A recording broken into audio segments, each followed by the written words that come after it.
I think entrepreneurship is exploring yourself.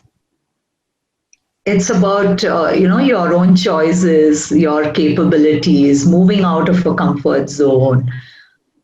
It's very difficult to take that decision, but yes, once taken, you should know where you're going.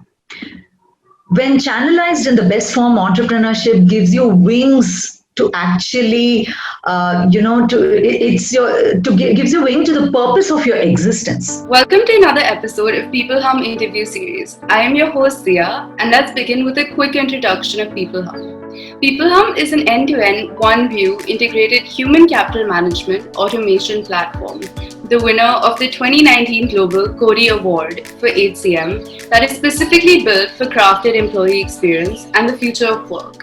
We run the peopleHum blog and video channel, which receives upwards of 200,000 visitors a year, and publish around 2 interviews with well-known names globally every month. And for now, our guest, Vijayashree Venkat, is the founder and managing director at Human Alpha Strategic Solutions Private Limited, which was awarded India's most admired brand and 10 most promising human capital management consultants 2020. She featured on the cover page of January 2020 edition of Consultants Review and is a successful entrepreneur truly dedicated to helping her company scale new heights. Welcome, Vijayashree. We're thrilled to have you. Thank you. Thank you, Zia. Thank you. So, the first question I had for you, Vijayashree, was you've had quite an exciting journey so far. Can you tell us your story about how you came to be the founder and managing director at Human Alpha Strategic Solutions? Well, I have always been a person who, is always grabbing opportunities, looking for opportunities outside my comfort zone. I've always been a person also taking calculated risks and willing to explore my potential and my capabilities. Having been in the corporate role for 18, 19 years, it was then when I met a lot of great leaders, and I had this wonderful opportunity which came my way to explore a P&L role. So it was at that time I was grappling with, how this role, how would I fit into this role? But I said, no, let me move out of my comfort zone as usual. And I took this plunge. When I took this plunge, and of course, it came with a lot of challenges. I had a lot of course, the operational behavioral challenges too. And this pushed me to engage with a business mentor and a coach for myself. And I took this 9 months leadership coaching and mentoring to navigate through this role. That was the time when I explored myself completely and I saw what difference I made to people and brands, because my strength was coming out and I never actually saw that in me for that many years. So the last stint of mine was something which was very enriching, very fulfilling for me personally, where I made a difference to people and brands, and evidently I could see it. So this was the phase when my transformation from a business leader to an entrepreneur journey began. So in my penultimate year of 23 years of corporate career, I met different people of different backgrounds, different strengths, and I had to let go definitely of my ego, which many of us have. And primarily it helped me create an intent on what I wish to do and what as an entrepreneur I want to achieve. So this was the phase which began my transformation through from a business leader to an entrepreneur. In my penultimate year of 23 years of corporate career, I met people of different backgrounds, different strength. So I picked up all of these and I invested in my own, self in developing my new capabilities. And while I had to let go a lot of my ego, which all of us come with, but yes, I definitely did. And this was primarily which helped me create a clear intent as what I wish to do as an entrepreneur and what I want to achieve. So I think this journey has been wonderful last 15, 16 months. And it's been a moment of pride every time, we make difference to people and brands. And I have immense gratitude to all of them who have contributed to this transformation of mine, and who've actually critiqued me. There are lots of people have critiqued me. I've worked on feedback, and um, unconditionally some people have supported me. I really have immense gratitude to them. That's a very, very inspiring story, actually. It's very, very inspiring to see you transition, from corporate life to like leadership, and, you actually taking the time out to learning and studying leadership before setting up on a venture, which I think is something that's very key towards success. So Yeah. that was very nice to hear. So now that you have been in the consulting industry and you've helped a lot of businesses and you've seen the success, tell me, how can one productize consulting services? I think it's absolutely essential to for an consulting firm to have a product in their portfolio. What differentiates an organization is a product. Today, in the consulting space, there definitely is crowd. There are lots of consulting firms, and mind it, we also have a lot of freelancers who are trying to make their space in the market, and trying to bring out their services. So, what differentiates an organization and what makes it more sustainable in the longer run is a product. So I think a product helps an organization to be unique. A brand proposition is built for its clients, and this helps in encapsulating the intent of a consulting firm into a well-researched, customized, scalable solution. So the process is very simple. You have to research in depth, um, process the knowledge and the information into a very scientific framework. Having said that, we also have to build a process oriented solution to deploy the product, given in any business scenario. Pilot the product and roll it out along with your own organization, and maybe with loyal clients. That's the first move which you could do. I can proudly talk about Manuskriti, our cultural transformation in-house product, which we have innovated, built, and it took us almost 6 months from ideation to creating it and piloting it. So I think it's very essential. A vital thing of an organization to sustain is having a product of its own.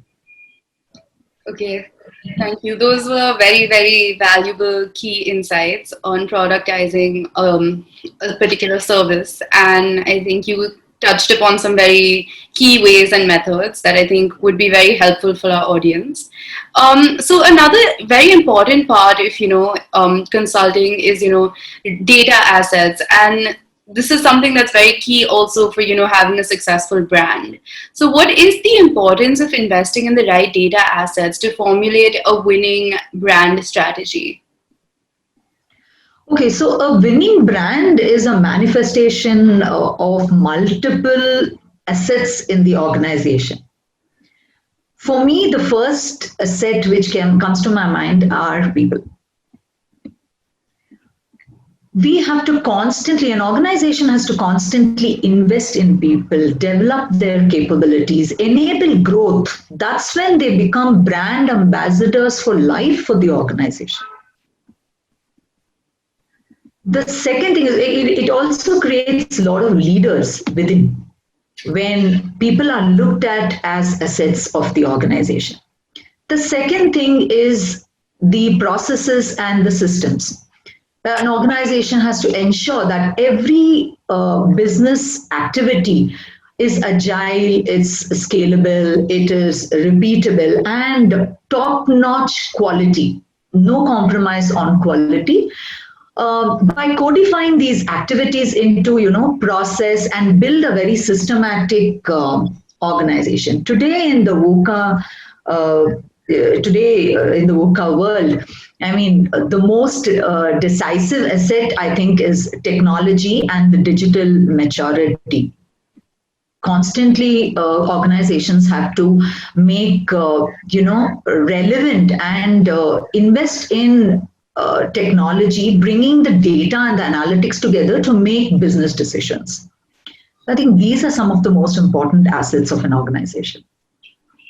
That was very nice to hear, actually, because even at peopleHum, for example, we're working to kind of improve employee experience, and we're Right. using that with a digital transformation approach where we're kind of moving from end to end, and Absolutely. we're trying to reinvent the whole human capital management sphere, because just because we think employees are that important towards the success. Absolutely. So I'm very Brilliant. glad to hear that, that Yeah. it's something that you think is key as well. I've always And believed that. I've always believed that. that I think I strongly do agree with you, and I think that's a very valuable point you've made out there. So and kind of moving away from these areas, but just more on a general sphere, given the situation in India and the fact that women entrepreneurs have recently come about, and come about in women have come forward in entrepreneurship, but also in a lot of leadership roles in a lot of top organizations lately. And it's very inspiring for young women like myself, especially, to see such a forward movement, and also in a place like India where we need a lot of this kind of growth. So I Absolutely. want to know, what advice do you have for young aspiring entrepreneurs and women leaders? I think entrepreneurship is exploring yourself.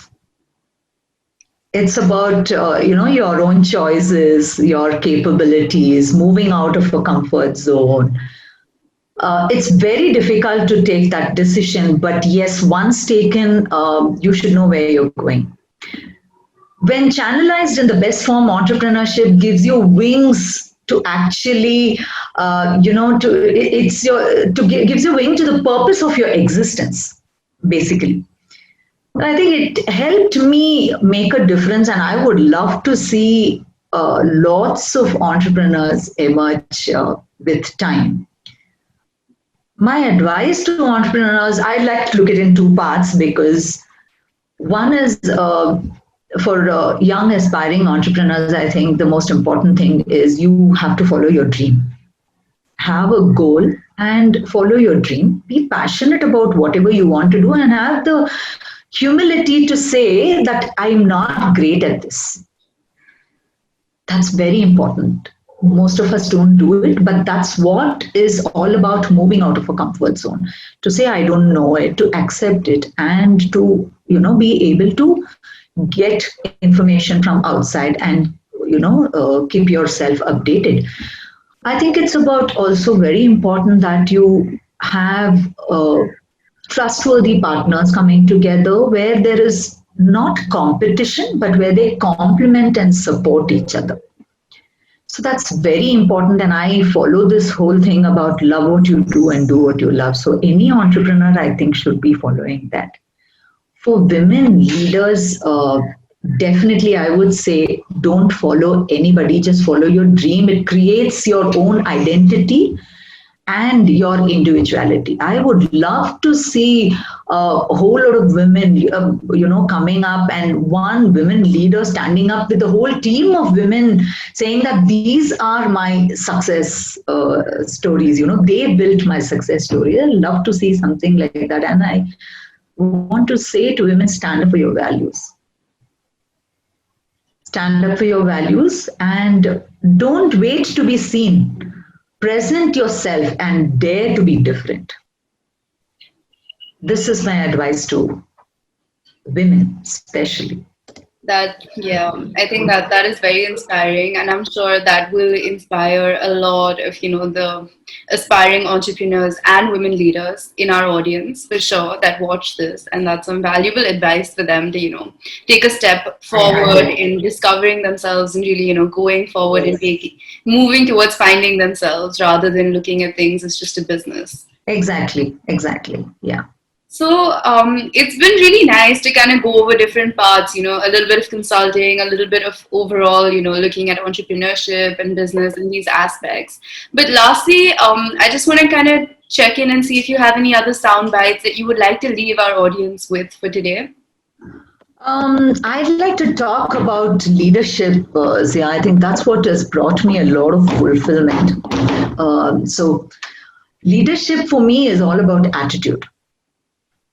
I think to be a great leader, it's about being a leader both at work and at life. It is to build a high level of consistency. You have to build a high level of consistency, integrity, authenticity, and vulnerability. What I constantly worked on was these four pillars. Emotional health is something which every leader has to work on. I think be aware of your, create a lot of self awareness within yourself and constantly evolve emotionally intelligent, able to manage your emotions basically. The second pillar is the mental health, which I think everybody, every one of us, need to take care of our beautiful mind and take inspiration from people around us, from books, and life experiences itself is a lot of inspiration for us, and I think that's something which helps the mental well-being. The spiritual well-being, the spiritual quotient, which I call, is extremely important. I think love yourself first. Whatever you are, you want to love yourself, develop mindfulness, and spend a lot of alone time, which I think got me a lot of calmness and uh, kept me with a lot of clarity and uh, everything. The fourth is the physical health.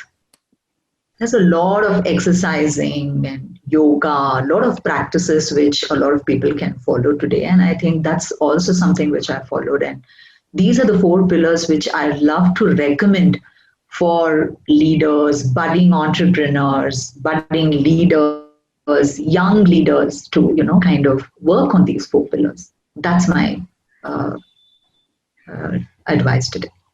That was, I think that was an amazing note to end this on, because those four pillars are something that I think at least I will take away and keep in mind for the future. And I'm sure everyone that listens to this will definitely, keep those in mind, because they're very important for well-being Yeah. just as a whole, and for just general success, of course, but like just as a whole to feel fulfilled. So thank you for putting it out there for all of us to kind of just reevaluate and look at these four pillars. Yeah, that was an amazing note to kind of end this on. And it was really a pleasure to listen to everything you have to say. And it was very inspiring to hear about your journey and how you moved along and how you've come where you have, and, the amazing steps that you've really taken to like be where you are and be successful at what you do, which, it's all also about a lot of effort, a lot of planning, and a lot of, investment in the right ways and right places. So I really appreciate all your time, and thank you so much for Thank coming you. on to our platform and sharing everything that you had to say. Thank you. Thank you, Zia. Thank you for having me here. And thank you, people. Thank you so much.